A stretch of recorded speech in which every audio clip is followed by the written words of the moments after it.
Okay folks, this is my quick review of the Dereelight. It is the model CL1H V4. I purchased this one with the 3SD R2WC bin. 3SD means it goes on the 18650 batteries. The R2 is the stronger, newer bin, and the WC is the light. It's actually a very cold blue white light. The light originally arrived not too long ago. I'd say like maybe an hour or two ago. Initially I liked it. It's built very, very sturdy. I love the color of it, the shape, very smooth. It's got crenulations on it, which I don't really like too much, but they're not too accentuated, I guess. They don't stick out too much. If you should leave the light on, you can see that you left it on accidentally. It also comes with two end caps, a fluorescent one and a black one. I chose, well, don't worry about, I'm just going to put the black one on there, but at the end I'm not. I'll let you know why. Anyways, the shape is fantastic. Also, if you can see here, it's actually like a little V shape, which I like a lot because I carry my light head down in my holster. So when I put it in and I pull it up, it actually slides out very nicely. There's nothing to catch. Whereas my Phoenix, the TK11, is a little bit more squared, and sometimes I pick it up and it snags on my holster a little bit. So I really like that smoothness there. Very well thought out. Once again, I love the shape. The clip, I don't really care too much about. I was going to remove it, but it doesn't really get in the way. Personally, I would prefer to have the option of a clip or a tactical ring, as I do use these lights with my pistol and a modified cigar grip. So, but in the meantime, the clip is fine. It also comes with two reflectors, a smooth and an OP, orange peel.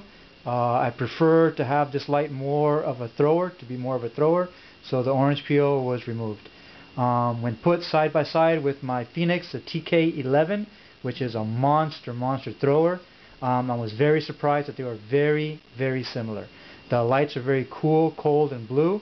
Both spotlighted very, very well. I think I gave it a little bit more toward the Phoenix to win out, but this one is a lot cleaner. Just great light. Super, super fantastic. Now for the bad part. I absolutely hate the user interface. I have no idea what these guys were thinking when they made the user interface on a tactical light. The reason being is to change the user interface or to adjust it from high, medium to low, you partially depress. And it's kind of weird because this light, as you can see there, doesn't go from low, medium to high. It goes from high to medium to low.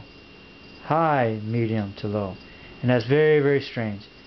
They say that you can hold it in there for a second, click it, it'll retain the memory of which function you want, which is fine. But if you use it in a momentary fashion, like such, you just lost it. You got to cycle through the whole thing. High, medium, low. Horrible.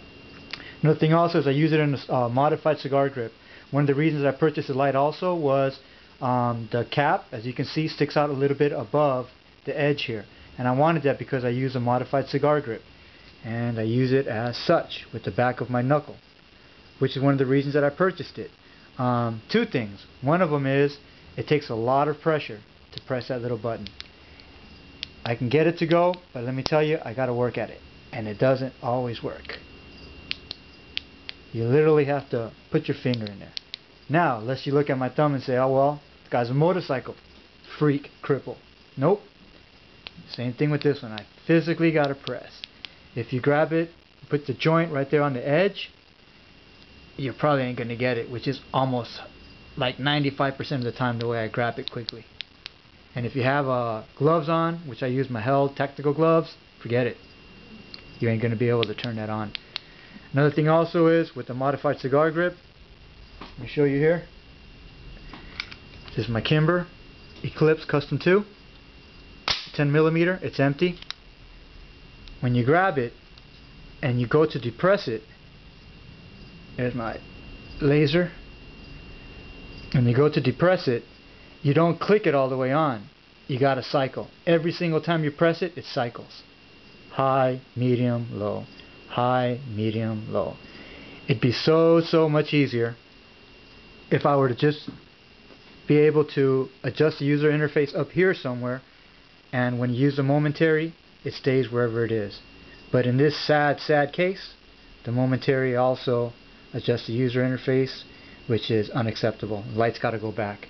I have to say, the shape-wise is probably the one that I liked the most of all my lights. And I have an Olight M20 Warrior. I have a Phoenix TK11. I got, of course, the Surefire 6P with the modified drop-in. And that's about it for the tactical lights. And of all those, I actually like this shape the best.